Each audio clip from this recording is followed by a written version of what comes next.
We are conceived in connection. We are bathed in the warmth and security of connection from the moment that our mothers hold us against their breasts. We don't even think about who we really are because we are not differentiated.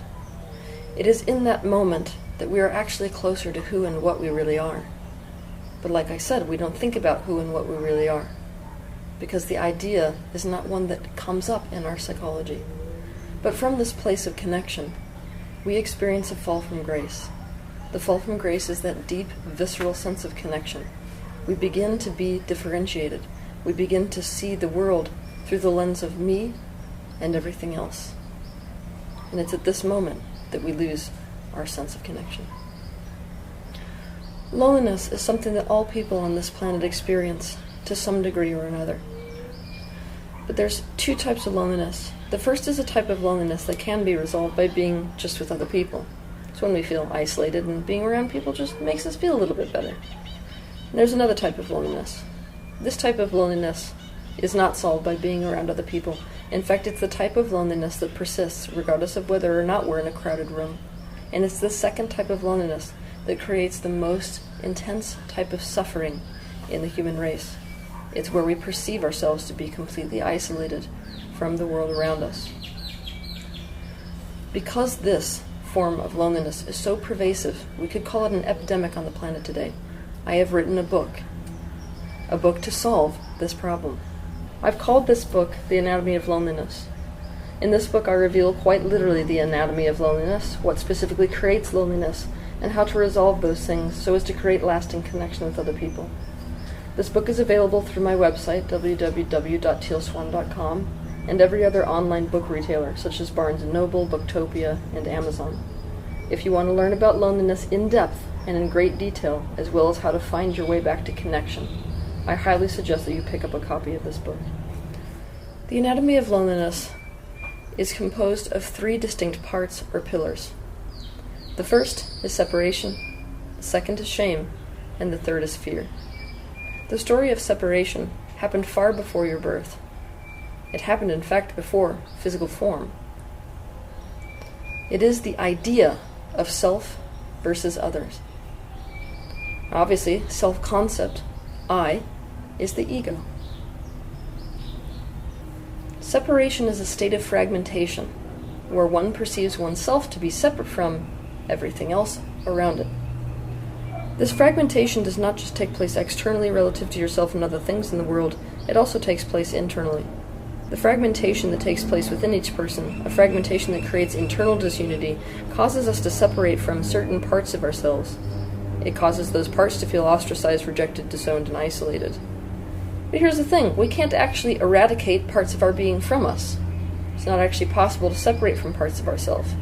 We can try to disown, reject, and deny them, but they're still connected to us. That means we feel what they feel.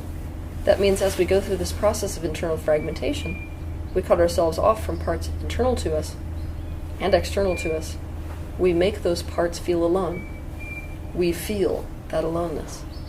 For more information about this, watch my video titled Fragmentation, the Worldwide Disease. The second part of loneliness is shame. Most people think that shame is just the emotional reaction to experiences that are debasing in nature. They make us feel bad about ourselves on a mental level, on a physical level, on an emotional level. But this is not a thorough understanding of shame. Shame is much more complex and much more fundamental to our nature. Shame is the mechanism of fragmentation. To understand shame, I want you to think about a sea anemone. If you imagined poking a sea anemone with your finger or a stick, what you would notice is it would immediately pinch itself closed. This is a reaction. It's a primal reaction. The sea anemone doesn't have to think hard in order to do this.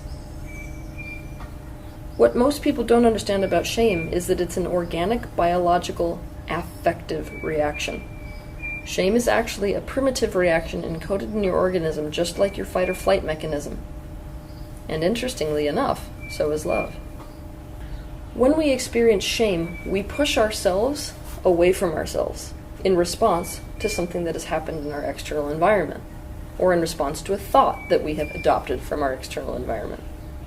But we can't actually do this. Obviously, how do you push yourself away?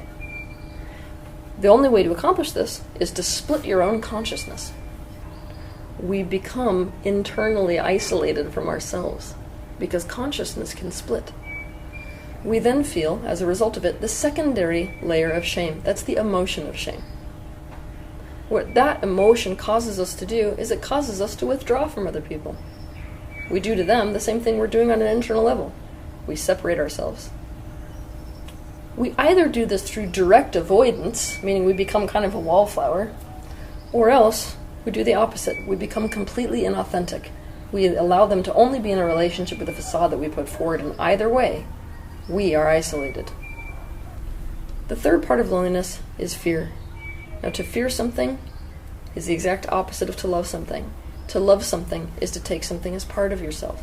To fear something is to push something away, to make it not part of yourself. You can't push something away without simultaneously becoming separated from it. So if the more fear we have, the more separate we feel from everything around us. Fear is the number one most isolating experience on the planet. Fear about relationships or about other people simply serve to separate us from people and make us lonely when it comes to human contact. We have 4 primary fears when it comes to relationships. They are abandonment, rejection or disapproval, being trapped in pain in the relationship, and loss of self, also called enmeshment.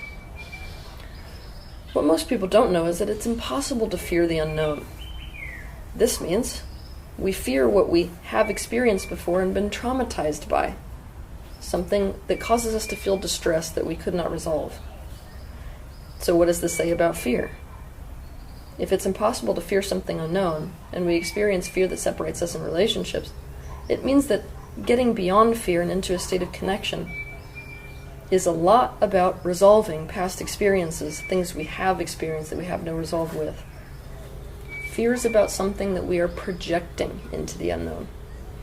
It is critical to know that you cannot push through fear so as to get to connection. If you try to push through something, or bulldoze it, or act in spite of it, you aren't taking it as part of yourself, and so you're actually separated from it in that moment. So the ironic thing is, the way that most of us deal with fear actually enhances loneliness, because it creates an increased separation between ourselves and our own fear.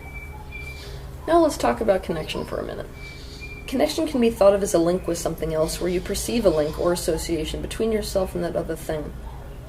But in a state of oneness, you can't be connected any more than you can be disconnected, because you're everything else and everything else is you.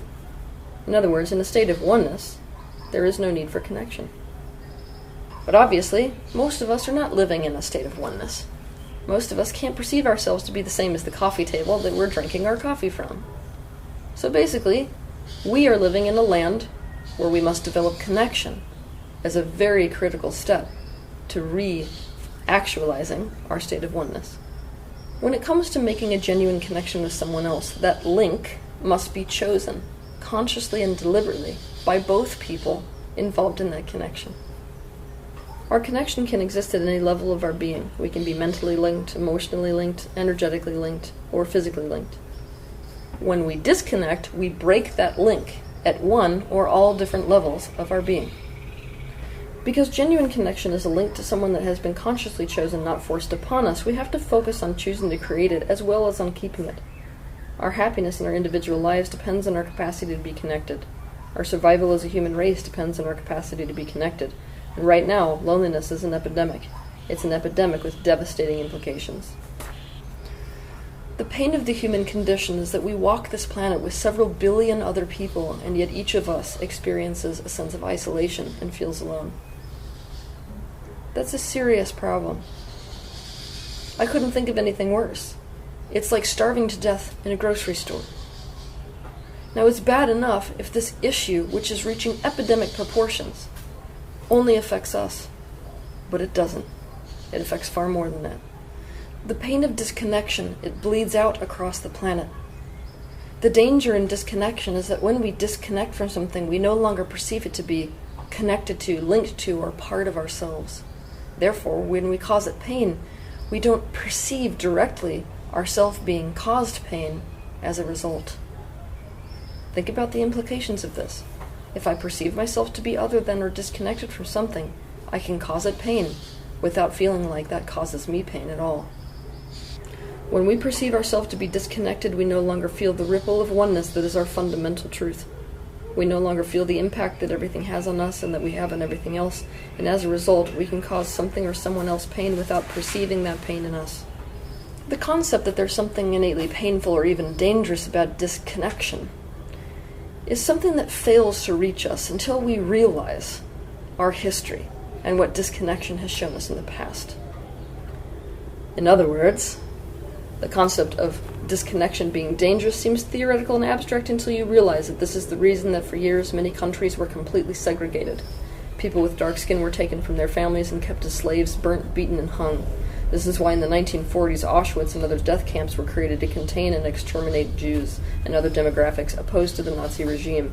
Disconnection is what caused the U.S. to drop a nuclear bomb on Hiroshima in 1945. It's why, as of 1979, Pol Pot's regime had eliminated 21% of Cambodia's entire population. And today, disconnection is the reason a man can train for years, with the single task of strapping a bomb to his own body and exploding it himself along with it in an attack aimed to create terror and destruction to whomever he has decided is his enemy. Every crime that has ever been committed has come about because the person committing that crime has believed themselves to be separate from, disconnected from, and isolated in some way from the person that they committed those crimes against. The only way to save your species on the planet, the only way to save the planet itself at this point in time, and the only way to end human suffering is to create a sense of connection, to end a sense of isolation and loneliness within the world, and it begins with you ending it inside yourself.